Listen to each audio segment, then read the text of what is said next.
Oui, aujourd'hui, on va parler des délinquants, des seniors. À la Breaking Bad, cette série m'a toujours passionné. Et ça existe dans la vraie vie. Soit des gens qui sont tombés dans la délinquance tard, ou soit des mecs qui sont restés longtemps dans la délinquance. C'est parti alors.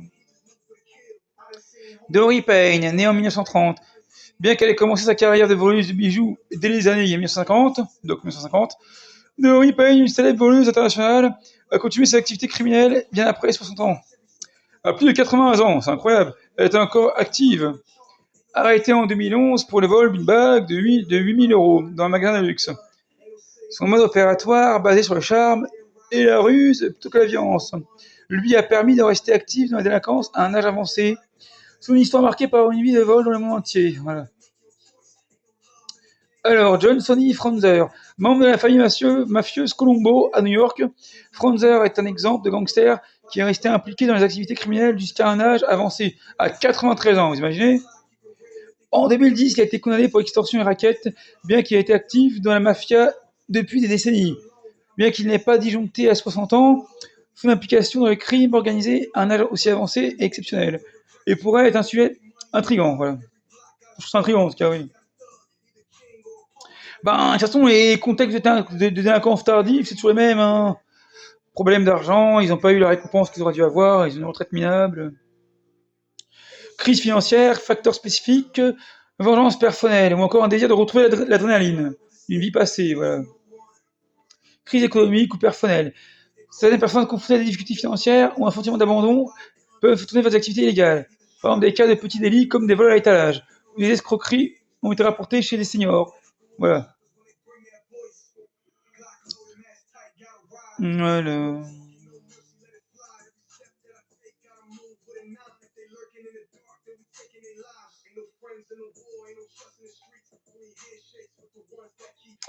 Ben, moi, c'est Breaking Bad, hein, l'histoire. Voilà, t'as un mec de 50 ans qui tombe dans la drogue.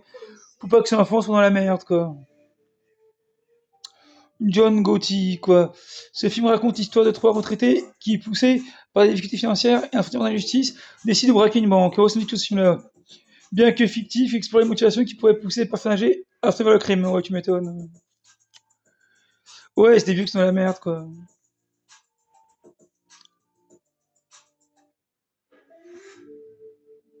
Bah, j'avais entendu parler d'un mec qui était tombé dans la délinquance. C'était dans 90. Non, c'était pas. C'était, je crois, Pierre Bellemare, à 60 ans. Il était monté au braquage à 60 balais parce qu'il était devenu accro au jeu d'argent au casino. Et ce qui était marrant, c'est que c'était là qu'il commençait à vraiment profiter de la vie, quoi, le mec. Enfin, c'est ce qu'ils m'ont dit, hein, Pierre Bellemare. Hein, bon, voilà, c'est pas qui. Je sais pas l'apologie de ça, quoi.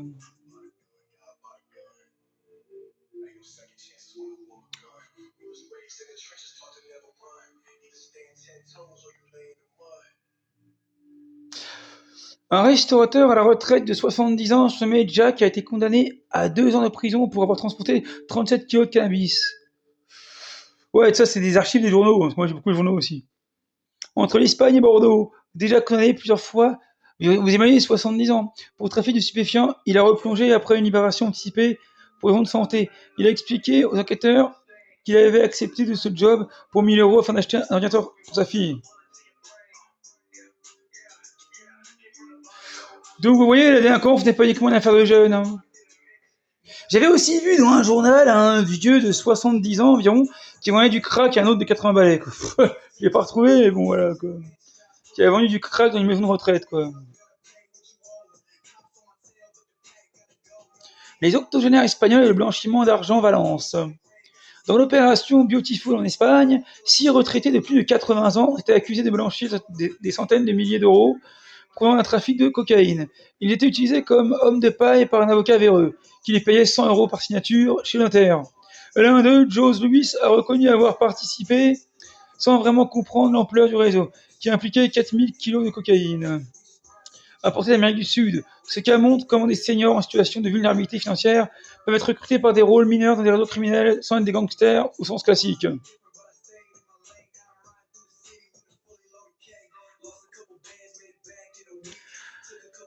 Un ancien maire d'une petite ville américaine âgé de 68 ans s'est retrouvé impliqué dans la consommation de crack après la mort de sa femme et la perte de son chien. Isolé et déprimé, il a contacté un service d'escorte et a été initié au crack par une femme de 33 ans. Eh ben bon, moi c'était quand même un consommateur, il a quand même acheté, quoi, voilà, quoi.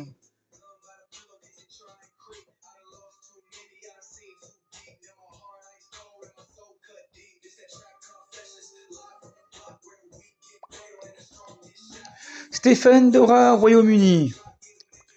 Un professeur de chimie britannique, Stephen Doran, a été arrêté pour avoir tenté de produire de la méthamphétamine après avoir regardé Breaking Bad. Ah, voilà le cas qui m'a inspiré, quoi. Âgé de 37 ans. Bon, il n'a pas 60 ans, mais vous voyez, c'est quand même un mec qui a vu Breaking Bad et qui est passé à l'acte, quoi.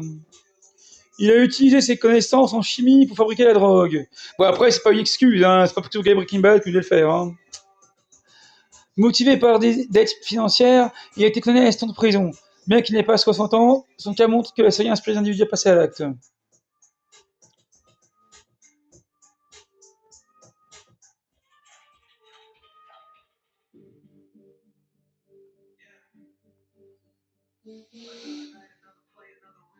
Alors, les sources confirment que la délinquance liée à la drogue est rare chez les plus de 60 ans, surtout pour les rôles actifs, comme la vente ou la production. Les seniors impliqués sont souvent des mules. Ouais, souvent c'est avec les vieux, c'est des mules, souvent. Ou des complices passifs, comme les octogénaires espagnols. Voilà.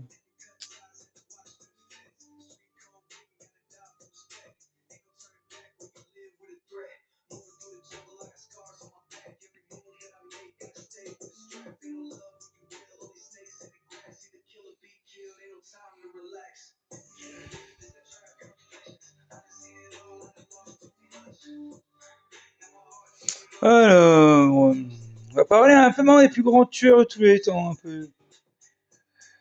En fait, j'ai fait un peu une mixture des deux, de Max Quest et de Profession Gangster, quoi. Joaquim El Chapo Guzman, né en 1955 au Mexique, cartel Sinaloa, responsable de milliers de morts via le trafic de drogue et la guerre de cartel. On estime que le cartel de Sinaloa a causé plus de 100 000 morts au Mexique entre 2006 et 2017. Directement ou indirectement, en guerre territoriale, assassinat, ciblé, Guzman ordonnait personnellement des exécutions, notamment contre des rivaux comme les ZA. Évasion de prison spectaculaire 2001-2015, donnée la perpétuité aux États-Unis en 2019. Son influence sur le narcotrafic mondial et le nombre colossal de morts liés à son cartel en font une figure centrale du crime. Pablo Escobar, Colombie, gang de Medellín.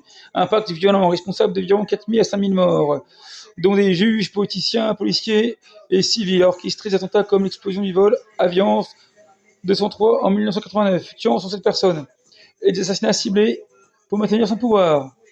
Fait marquant, surnommé le roi de la cocaïne, il contrôlait 80% du trafic mondial de cocaïne dans les années 1980, tué par la police colombienne en 1993. Salvatore Totorina, Cosa Nostra, impact violent, responsable de centaines de meurtres, dont ceux des juges plutôt, Giovanni Falcone et Paolo Borsellino en 1992. On estime que Rina a ordonné plus de 1000 assassinats lors de la seconde guerre de la mafia. Quand même. Alors, Ismael Mayo Zambada, partenaire d'El Chapo, Zambada est impliqué dans les mêmes violences avec des milliers de morts liés aux guerres de cartel. Moins médiatisé, il préférait la discrétion mais ordonnait des exécutions ciblées. Arrêté en 2024 aux États-Unis, après des décennies de cavale, toujours actif à plus de 70 ans. Ouais, quand même. Ce qui le rapproche du temps des vieux, quand même. C'est vrai. C'est vrai, ouais. Frank Lucas, quoi. Gang, réseau de trafic de drogue à Harlem. Il y a un film sur lui aussi, American Gangster. Responsable de dizaines de meurtres liés à son contrôle du trafic d'héroïne dans les années 70. Moins sanguinaire que le cartel, il utilisait la violence de manière ciblée.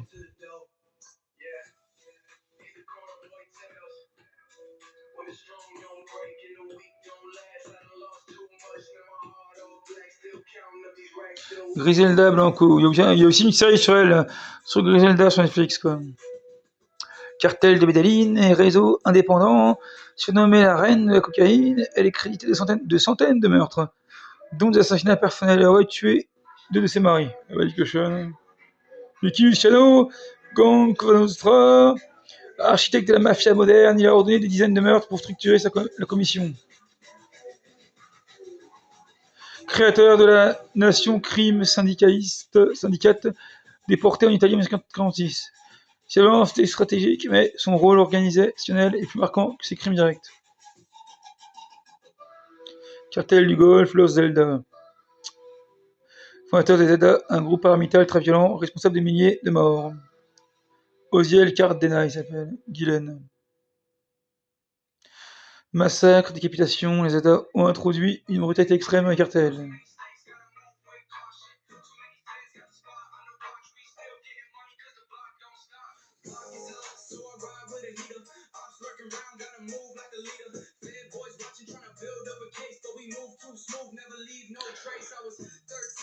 Ah oui, pour en revenir à Jackie Zelda, là.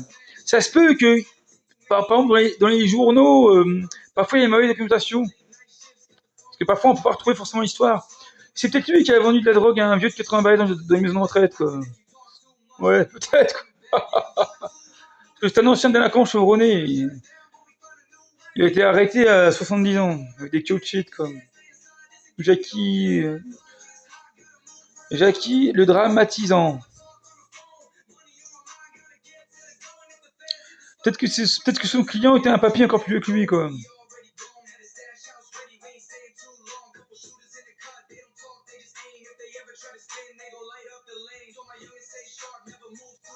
Peut-être, ouais. Pour finir, Pierre Bellemare, maintenant. Parce que j'ai lu beaucoup de livres là-dessus, mais le problème, c'est que je peux lire que des petits bouts pour pas être censuré par droit d'auteur, quoi.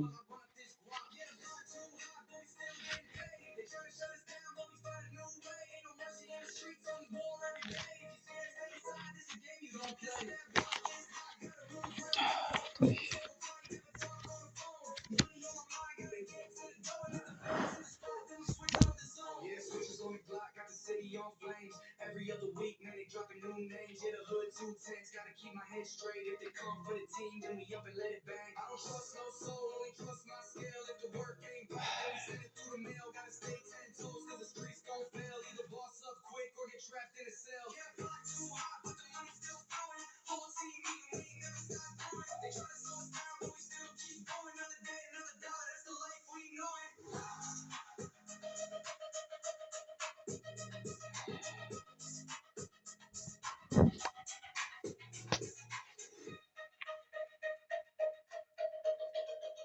Exerçait une vive fascination sur Filippo. Il s'est présenté à lui comme le chef d'un groupe de hard rock, le Circus Satanicus, et lui a demandé si cela l'intéresserait d'en faire partie. Filippo Termi, grattant un peu de la guitare électrique à ses heures, n'a pas dit non, et Enzo lui a donné rendez-vous chez lui. Si Ozzy n'est pas quelqu'un d'ordinaire, son intérieur est tout aussi original, célibataire. Il vit dans un petit appartement de Milan. Les pièces quand, les pièces quand Filippo Termi y a pénétré se trouvaient dans un désordre indescriptible, avec des objets étranges qui traînaient un peu partout, un crucifix, un trident, un hibou empaillé, un ziboire. Filippo Termini n'avait pas dit de mots à Enzo qu'un bruit étrange dans son dos l'avait fait sursauter. Qu'est-ce que c'est?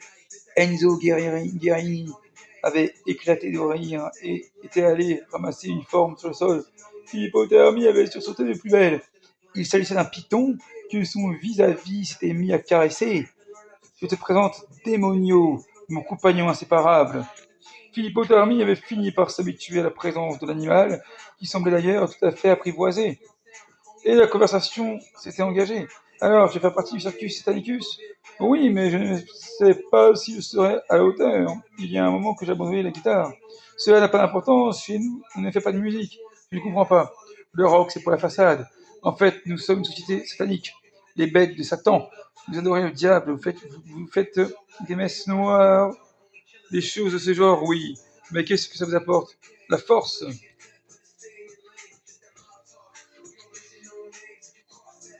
Filippo Termi ne s'attendait pas à cette réponse. S'il y a une chose qui lui faisait défaut, c'est précisément la force. Il a d'une timidité maladive avec les filles. Surtout, il n'a fait qu'accumuler les déboires. Il était devenu attentif et Ozzy avait poursuivi son discours. Nous sommes un petit groupe de garçons et de bêtes et de filles de nos cérémonies, nous entrons en communication avec les forces maléfiques et elles nous donnent leur pouvoir. Comment ça se passe? Si tu veux, tu peux venir avec nous. La prochaine fois, tu verras. Le dimanche suivant, Philippe Thermis s'est rendu à l'endroit qu'Ozzy lui indiquait, une usine désaffectée de la banlieue industrielle de Milan, et il a assisté à une messe noire, accompagné d'une douzaine de personnes de son âge.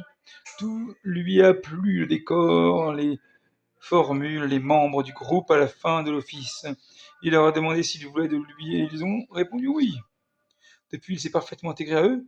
Il s'est trouvé des affinités avec ses fidèles d'une religion à part, notamment avec Chiara Costello, qui, contrairement aux autres, est toujours optimiste et de bonne humeur. Lui continue à être sombre, mais Ozzy avait raison. Il se sent plus fort, il sent des influences venues d'un monde ignoré, monter en lui et le transformer. Il lui arrive même d'avoir des visions qu'il consigne dans des poèmes aux accents inquiétants. Il les a lus dans le groupe, tous ont apprécié, sauf Ozzy, qui a fait la grimace. Philipothermie se demande s'il ne serait pas un peu jaloux, mais n'y pense pas davantage. Ce soir, il va vraisemblablement se produire quelque chose d'exceptionnel. Il vivra ses moments les plus intenses depuis qu'il fait partie des bêtes de Satan.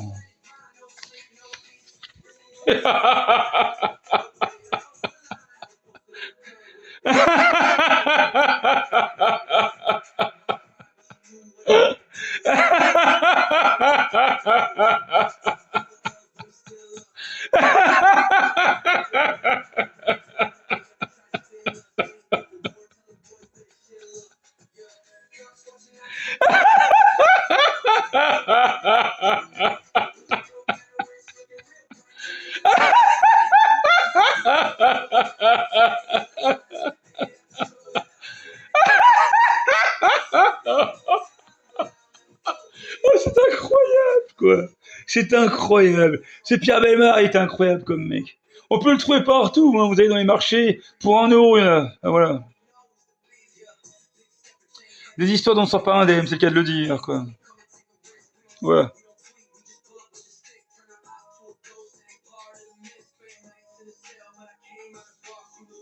Bon, bah, voilà.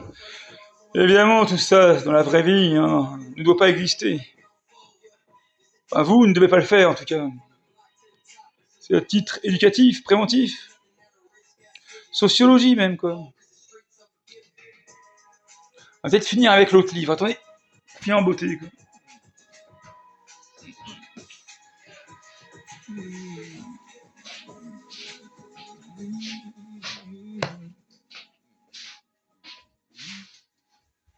Merde.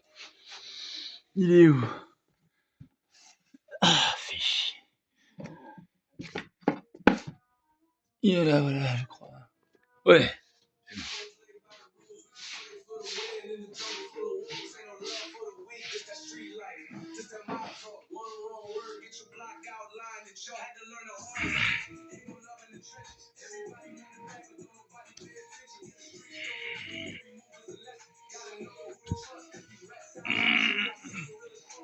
Merde.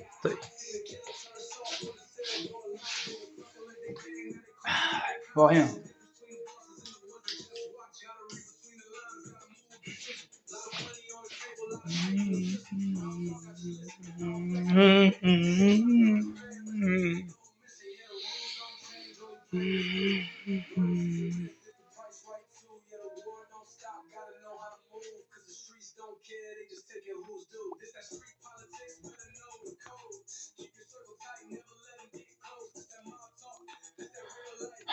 Je vais te chercher à te retrouver.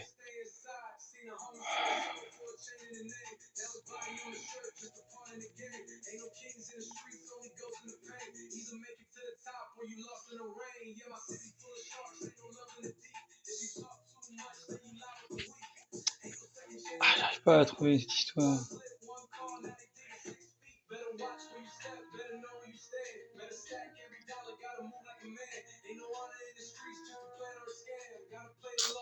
J'arrive pas à trouver. Ah oui, il s'appelait Toki, américain qui est condamné à mort. Voilà, ça me revient. Tué par un autre sur la guerre. Voilà. n'a pas été gentil. Le type voulait apparemment changer. Bon, bref, voilà.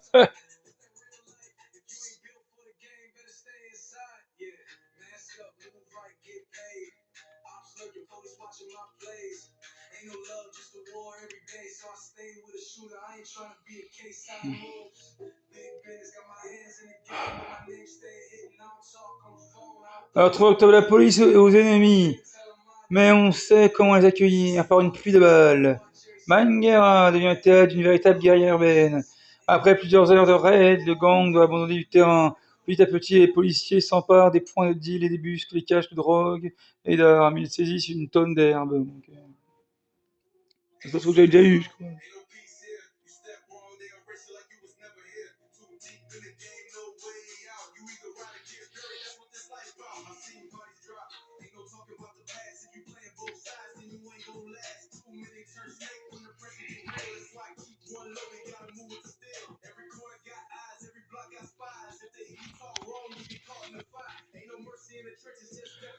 Leur discours en flammes qui les appelle, ce sont leur discours enflammé qui lui rappelle ceux de son grand-père.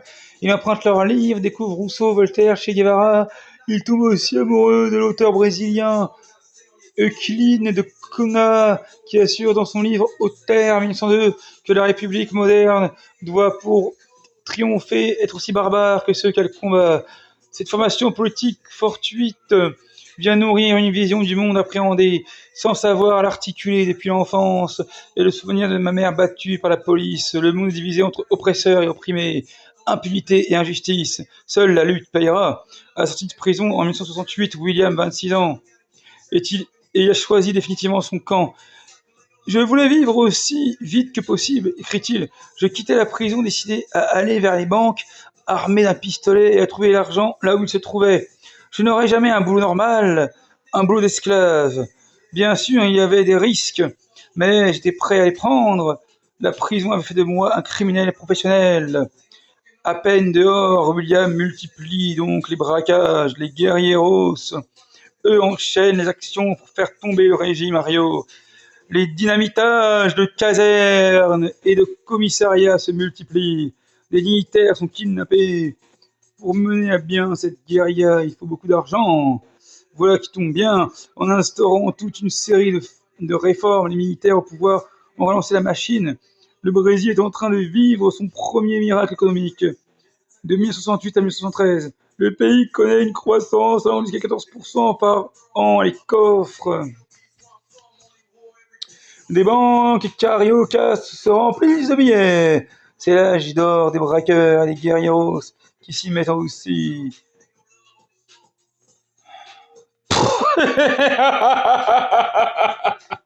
Ah bah voilà, ne faites pas ça en tout cas. Hein. Voilà. En tout cas, bon, bah on voit que ça se finit souvent mal en tout cas, voilà. Donc voilà. Hein. Ceux qui aiment bien ces histoires-là, venez sur ma chaîne. Je suis une mixture de Maxica et des deux professions gangsters. Je vais pas faire des vidéos trop longues, hein, parce que sinon ils vont peut-être pas les voir jusqu'au bout, quoi. À la prochaine.